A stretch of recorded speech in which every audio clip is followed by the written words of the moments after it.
Hi hi hello ನಮಸ್ಕಾರ ಎಲ್ಲರಿಗೂ nature spirit nine at Kannada tarot card ರೀಡಿಂಗಿಗೆ ವೆಲ್ಕಮ್. ಇವತ್ತು ನಾನು ತಗೋತಾ ಇರುವಂತಹ ರೀಡಿಂಗ್ ಯಾವುದು ಅಂದರೆ ನಿಮ್ಮ ಪರ್ಸನ್ನಿನ ಮುಂದಿನ ನಡೆ ಹೇಗಿರುತ್ತೆ, ಅಂದರೆ ಪ್ರೀತಿಯ ವಿಚಾರವಾಗಿ ಯಾವ ಮುಂದುವರಿಕೆಗಳನ್ನು ಸದ್ಯಕ್ಕೆ ಮಾಡಲಿದ್ದಾರೆ ಅನ್ನೋದ್ರ ಬಗ್ಗೆ ನಾನು ರೀಡಿಂಗನ್ನು ತಗೋತಾ ಇದ್ದೀನಿ. ಎಸ್ಪೆಷಲಿ ಇದು ಯಾರಿಗೆ ಅನ್ವಯವಾಗುತ್ತೆ ಅನ್ನೋದಾದರೆ, ಚಿಕ್ಕ ಪುಟ್ಟ ಕಾರಣಗಳಿಗೋಸ್ಕರವಾಗಿ ನಿಮ್ಮಿಬ್ಬರ ನಡುವೆ ಮನಸ್ತಾಪಗಳು ಆಗಿದ್ದರೆ ಅಥವಾ ಮಿಸ್ಅಂಡರ್ಸ್ಟ್ಯಾಂಡಿಂಗ್ಗಳು ಆಗಿದ್ದರೆ ಅಂತಹ ವ್ಯಕ್ತಿಗಳಿಗೆ ಇದು ಖಂಡಿತವಾಗಿಯೂ ಅನ್ವಯವಾಗುವಂತಹ ರೀಡಿಂಗ್ ಆಗಿರುತ್ತೆ. ಓಕೆ, ಸೊ ಚಿಕ್ಕ ಪುಟ್ಟ ಕಾರಣಗಳಿಗೋಸ್ಕರವಾಗಿ ಅಥವಾ ಕೆಲವೊಂದು ಸಿಚುಯೇಷನ್ಗಳನ್ನು ಕರೆಕ್ಟಾಗಿ ಅರ್ಥ ಮಾಡ್ಕೊಳ್ಳದೆ ಮಾತಾಡಿದಾಗ ನಿಮ್ಮಿಬ್ಬರ ನಡುವೆ ಏನಾದರೂ ಮಿಸ್ಅಂಡರ್ಸ್ಟ್ಯಾಂಡಿಂಗ್ಗಳಾಗಿ ಗ್ಯಾಪ್ಗಳು ಕ್ರಿಯೇಟ್ ಆಗಿದ್ದರೆ ಅಂತಹ ವ್ಯಕ್ತಿಗಳಿಗೆ ಒಂದು ರೀತಿಯ ಬ್ರೇಕಪ್ ಆಗೋದಾ ಅಥವಾ ಈ ಲವ್ ಕಂಟಿನ್ಯೂಷನ್ ಆಗತ್ತಾ ಅಥವಾ ಅವ್ರನ್ನ ಮಾತಾಡಿಸ್ತಾರಾ ಇಲ್ವಾ, ಈ ತರಹದ ಕೆಲವು ಕನ್ಫ್ಯೂಷನ್ಸ್ಗಳಲ್ಲಿ ಒದ್ದಾಡ್ತಿರ್ತೀರಾ. ಅಂತಹವರಿಗೆ ನಾನು ಈ ರೀಡಿಂಗನ್ನು ಮಾಡ್ತಾ ಇರೋದಾಗಿರುತ್ತೆ. ಓಕೆ, ಸೊ ಇದೆಲ್ಲವೂ ಕೂಡ ಇನ್ ಜನರಲ್ ಆಗಿರುವಂತಹ ರೀಡಿಂಗ್ ಆಗಿರೋದ್ರಿಂದ ನಿಮಗೆ ರೆಸೊನೇಟ್ ಆದರೆ ಮಾತ್ರ ತಗೊಳ್ಳಿ. ಹಾಗೆಯೇ ಸ್ಕ್ರೀನ್ ಮೇಲೆ ಕಾಣ್ತಾ ಇರುವಂತಹ ಒಂದು ನಂಬರ್, ಅದು ಪರ್ಸನಲ್ ರೀಡಿಂಗಿನ ನಂಬರ್ ಆಗಿರುತ್ತೆ. ಯಾರಿಗೆಲ್ಲ ಪರ್ಸನಲ್ ರೀಡಿಂಗಿನ ಅವಶ್ಯಕತೆ ಇದೆಯೋ ಅವರೆಲ್ಲರೂ ಕೂಡ ವಾಟ್ಸಪ್ ಮೆಸೇಜನ್ನು ಮಾಡೋದ್ರ ಮೂಲಕ ಪೇ ಮಾಡಿ ನಿಮ್ಮ ರೀಡಿಂಗ್ಸ್ಗಳನ್ನು ನೀವು ತಗೋಬಹುದಾಗಿರುತ್ತೆ. ಓಕೆ, ಸೊ ರೀಡಿಂಗನ್ನು ಶುರು ಮಾಡೋಣ. ರೀಡಿಂಗ್ಗಳನ್ನು ನೋಡೋದಕ್ಕೆ ಮುಂಚಿತವಾಗಿ ಪ್ಲೀಸ್ ಸೆಲೆಕ್ಟ್ ಯುವರ್ ಆಪ್ಷನ್. ನಿಮ್ಮ ಕಣ್ಮುಂದೆ ಎರಡು ಆಪ್ಷನ್ಗಳು ಬರ್ತಾ ಇದೆ. ಒಂದು ರೆಡ್ ರೋಸನ್ನು ಆಯ್ಕೆ ಮಾಡಿಕೊಂಡ್ರೆ ಅದು ಫೈಲ್ ನಂಬರ್ 1 ಆಗಿರುತ್ತೆ. ಹೈಬಿಸ್ಕಸ್ ಅನ್ನು ಆಯ್ಕೆ ಮಾಡಿಕೊಂಡ್ರೆ ಫೈಲ್ ನಂಬರ್ 2 ಆಗಿರುತ್ತೆ. ಆಯ್ಕೆಯನ್ನು ಮಾಡ್ಕೊಳ್ಳುವಾಗ ಬಹಳ ಕಾನ್ಸಂಟ್ರೇಷನ್ ಇಂದ ಆಯ್ಕೆಯನ್ನು ಮಾಡ್ಕೊಳ್ಳಿ. ಅಂದರೆ ಈ ಎರಡು ಫ್ಲವರ್ಗಳಲ್ಲಿ ಯಾವ ಫ್ಲವರ್ ನಿಮಗೆ ತುಂಬ ಅಟ್ರಾಕ್ಟ್ ಆಗುತ್ತೋ ಆ ಫ್ಲವರನ್ನು ಆಯ್ಕೆ ಮಾಡ್ಕೊಳ್ಳೋದ್ರ ಮೂಲಕ ನೀವು ಯಾವ ಮುಂದಿನ ಕ್ರಮವನ್ನು ನಿಮ್ಮ ಮನಸ್ಸಿನಲ್ಲಿರುವಂತಹ ವ್ಯಕ್ತಿ ತಗೋಬಹುದು ಅನ್ನೋದ್ರ ಬಗ್ಗೆ ನಾವು ನೋಡ್ತಾ ಹೋಗೋಣ. ಓಕೆ, ಸೊ ಫೈಲ್ ನಂಬರ್ 1 ಯಾರೆಲ್ಲ ಆಯ್ಕೆಯನ್ನು ಮಾಡ್ಕೊಂಡಿದ್ದೀರಾ ಅದು ರೆಡ್ ರೋಸ್ ಆಗಿರುತ್ತೆ. ಸೊ ಯಾವ ಮುಂದಿನ ಕ್ರಮವನ್ನು ತಗೋಬಹುದು ಅಂದರೆ ಮ್ಯಾನಿಪುಲೇಷನ್ಸ್ ಅನ್ನು ಮಾಡ್ತಿದ್ದಾರೆ, ಅಂದರೆ ಯೋಚನೆಗಳನ್ನು ಮಾಡುವಂಥದ್ದು ಇರಬಹುದು. ಪ್ರೀತಿಯ ವಿಚಾರದಲ್ಲಿ ಏನೆಲ್ಲ ಮಾಡ್ಕೋಬಹುದು, ಪಾಸಿಟಿವ್ ಆದಂತಹ ರೀತಿಯ ಮೂವ್ಗಳನ್ನು ತಗೋಬೇಕು ಅಂದರೆ ನಾನು ಏನೆಲ್ಲ ಮಾಡಬೇಕು ಅನ್ನುವಂತಹ ಯೋಚನೆಯನ್ನು ಮಾಡ್ತಾ ಇದ್ದಾರೆ. ಯಾಕಂದರೆ ಪ್ರೀತಿಯ ವಿಚಾರದಲ್ಲಿ ಯಾವುದೂ ಕೂಡ ವೇರಿಯೇಷನ್ ಆಗಬಾರ್ದು. ರಿಸ್ಕ್ ಇದ್ರೂ ಕೂಡ ವೇರಿಯೇಷನ್ಗಳಾಗಬಾರ್ದು. ಅಂದರೆ ಮಿಸ್ಅಂಡರ್ಸ್ಟ್ಯಾಂಡಿಂಗ್ಗಳು ಮತ್ತಷ್ಟು ಜಾಸ್ತಿ ಆಗೋದಿರ್ಬೋದು, ಜಗಳಗಳು ಮತ್ತಷ್ಟು ಜಾಸ್ತಿ ಆಗೋದಿರ್ಬೋದು, ಅದು ಯಾವುದೂ ಆಗಬಾರ್ದು. ಸ್ವಲ್ಪ ಯೋಚನೆ ಮಾಡಿ ಮೂವನ್ನು ತಗೋಬೇಕು ಅನ್ನುವಂತಹ ಮನಸ್ಥಿತಿಗಳಲ್ಲಿ ಇದ್ದು ಅವರು ಯೋಚನೆಯನ್ನು ಮಾಡ್ತಾ ಇರುವಂಥದ್ದನ್ನು ರೆಪ್ರೆಸೆಂಟ್ ಮಾಡ್ತಾ ಇದೆ. ಮತ್ತು ಪ್ರೀತಿಯ ವಿಚಾರದಲ್ಲಿ ಫುಲ್ಫಿಲ್ಮೆಂಟ್ಗಳಾಗಬೇಕು. ಏನಾದರೂ ನಾನು ಕ್ರಮವನ್ನು ತಗೊಂಡ್ರೆ ಅಥವಾ ಯಾವುದಾದ್ರೂ ಒಂದು ಸ್ಟೆಪ್ಪನ್ನು ನಾನು ಫಾರ್ವರ್ಡ್ ಮೂಮೆಂಟನ್ನು ಮಾಡಿದ್ರೆ ಅದರಲ್ಲಿ ನನಗೆ ಸಮಾಧಾನ ಆಗಬೇಕು. ರಿಜೆಕ್ಷನ್ ಅನ್ನೋದು ಇರಬಾರ್ದು ಅಥವಾ ಮಿಸ್ಅಂಡರ್ಸ್ಟ್ಯಾಂಡಿಂಗ್ಗಳು ಮತ್ತಷ್ಟು ಜಾಸ್ತಿ ಆಗುತ್ತೆ ಅನ್ನುವಂತಹ ರೀತಿಯ ಸಿಚುಯೇಷನ್ಗಳು ಕ್ರಿಯೇಟ್ ಆಗಬಾರ್ದು. ಅದಕ್ಕೆ ನಾನು ಕರೆಕ್ಟಾಗಿ ಪ್ಲ್ಯಾನನ್ನು ಮಾಡಿ ಸ್ವಲ್ಪ ಟೈಮನ್ನು ತಗೊಂಡ್ರೂ ಕೂಡ ನಾನು ಕರೆಕ್ಟ್ ಪ್ಲ್ಯಾನನ್ನು ಮಾಡಿ ನಾನು ಸಮಾಧಾನ ಆಗೋ ತರಹವೇ ಅವರ ಜೊತೆಯಲ್ಲಿ ಮಾತಾಡಬೇಕು ಅನ್ನುವಂತಹ ಮನಸ್ಥಿತಿಗಳಿಂದ ಅವರು ಯೋಚನೆಯನ್ನು ಮಾಡ್ತಿರ್ತಾರೆ. ಆ ರೀತಿಯ ಕ್ರಮಗಳನ್ನು ತಗೊಳ್ಳುವಂತಹ ಆಲೋಚನೆಗಳಲ್ಲಿ ಇದ್ದಾರೆ ಅನ್ನುವಂಥದ್ದನ್ನು ರೆಪ್ರೆಸೆಂಟ್ ಮಾಡ್ತಾ ಇದೆ. ಬಿಕಾಸ್ ಅವರಲ್ಲಿ ನೆಗೆಟಿವ್ ಆದಂತಹ ಥಾಟ್ಸ್ಗಳು ಸದ್ಯದ ಮಟ್ಟಿಗೆ ಇಲ್ಲ.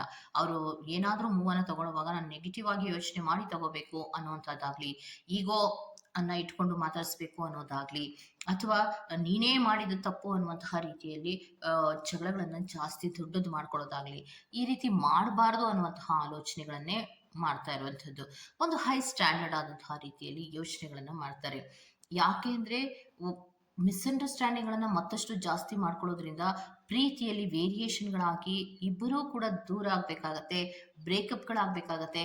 ಇದಕ್ಕೆ ಬದಲಾಗಿ ಸರಿ ಮಾಡ್ಕೊಳ್ಳೋದಕ್ಕೆ ಸ್ವಲ್ಪ ಟೈಮ್ ಆದ್ರೂ ಕೂಡ ಕರೆಕ್ಟ್ ಆದಂತಹ ರೀತಿಯ ಆಲೋಚನೆಯನ್ನ ಮಾಡಿಯೇ ಮೂವನ್ನು ತಗೋಬೇಕು ಅನ್ನುವಂತಹ ಮನಸ್ಥಿತಿಗಳಲ್ಲಿ ಇದ್ದಾರೆ ಅನ್ನುವಂಥದ್ದನ್ನ ರೆಪ್ರೆಸೆಂಟ್ ಮಾಡ್ತಾ ಇದೆ.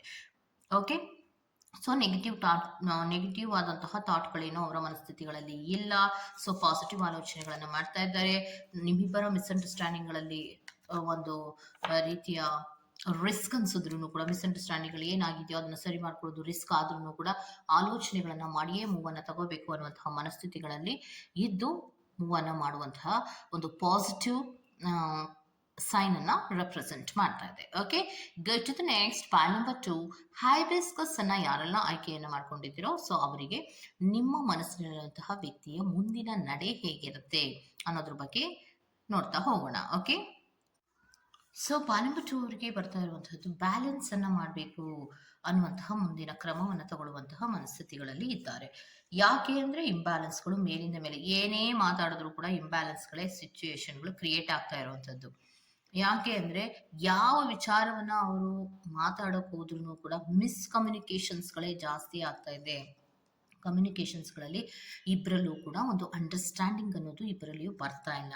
ಸೊ ಅದಕ್ಕೋಸ್ಕರವಾಗಿ ಅವ್ರು ಏನು ಹೇಳ್ತಾ ಇದ್ದಾರೆ ಅಂದರೆ, ಯಾವುದೇ ವಿಚಾರಗಳನ್ನು ಡಿಸಿಷನ್ ಮಾಡಬೇಕು ಅಂದರೆ ನಾನು ತುಂಬ ಯೋಚನೆಯನ್ನು ಮಾಡಿಯೇ ಮೂವನ್ನು ತಗೋಬೇಕು, ಇಲ್ಲ ಅಂದರೆ ಇಂಬ್ಯಾಲೆನ್ಸ್ ಆಗಬಹುದು ಅನ್ನುವಂತಹ ಆಲೋಚನೆಗಳು ಅವರಲ್ಲಿ ಇದೆ ಅನ್ನುವಂಥದ್ದನ್ನು ರೆಪ್ರೆಸೆಂಟ್ ಮಾಡ್ತಾ ಇದೆ. ಮತ್ತು ಕಮ್ಯುನಿಕೇಷನ್ಸ್ಗಳನ್ನು ನಾನು ಕರೆಕ್ಟಾಗಿ ಮಾಡಬೇಕು ಅನ್ನುವಂತಹ ಮನಸ್ಥಿತಿಗಳು. ಕಮ್ಯುನಿಕೇಷನ್ಸ್ಗಳನ್ನು ಕರೆಕ್ಟಾಗಿ ಮಾಡಬೇಕು ಅಂದರೆ ನಾನು ಈಗ ಏನು ಶಾಂತವಾಗಿ ಮಾತಾಡ್ತೀನೋ ಅಥವಾ ನಾನು ಏನು ಪ್ರೀತಿಯಿಂದ ಮಾತಾಡ್ತೀನೋ ಅದೇ ಅಲ್ಲಿ ಕನೆಕ್ಟ್ ಆಗುವಂಥದ್ದು. ಅಲ್ಲಿ ನಾನು ವೇರಿಯೇಷನ್ಗಳನ್ನು ಮಾಡಿದ್ರೆ ಹಲವಾರು ಚಾಲೆಂಜಸ್ಗಳನ್ನು ನಾನು ಫೇಸ್ ಮಾಡಬೇಕಾಗತ್ತೆ. ಯಾಕಂದರೆ ಈಸಿಯಾಗಿ ಒಪ್ಕೊಳ್ಳೋದಿಲ್ಲ ನೀವು. ಮತ್ತು ಇನ್ನೊಂದೇನೆಂದರೆ ಈಸಿಯಾಗಿ ನಿಮ್ಮನ್ನು ಅರ್ಥ ಮಾಡ್ಕೊಳ್ಳೋದು ಕೂಡ ತುಂಬ ಕಷ್ಟ ಇರುತ್ತೆ.